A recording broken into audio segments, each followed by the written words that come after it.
ఒకడు క్రొత్తగా జన్మించితేనే కానీ అతడు దేవుని రాజ్యమును చూడలేడు. ఈ మాటలు యేసు ప్రభువు నికోదేము అనే పరిసయ్యుడైన యూదుల అధికారితో అన్న మాటలు.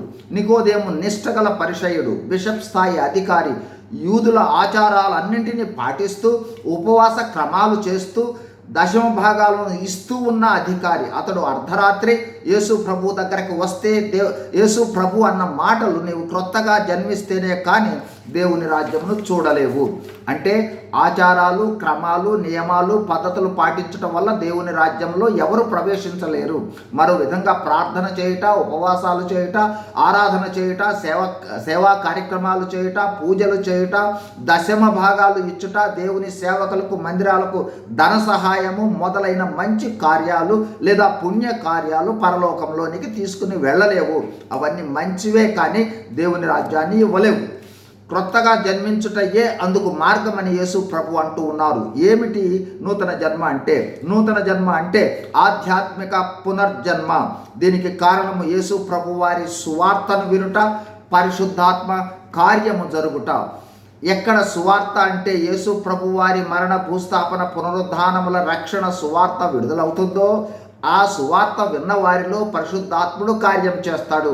ఎలాగంటే తన పాపములను గురించి, రాబో తీర్పును గురించి పశ్చాత్తాపమును కలుగు చేస్తాడు. ఫలితంగా యేసు ప్రభు తన పాప ప్రాయశ్చిత్తం కొరకై చేసిన శిలువ కార్యాన్ని విశ్వసించి నా పాపముల నుండి విమోచింపమని పాప క్షమాపణ కోసం ప్రార్థించటం జరుగుతుంది.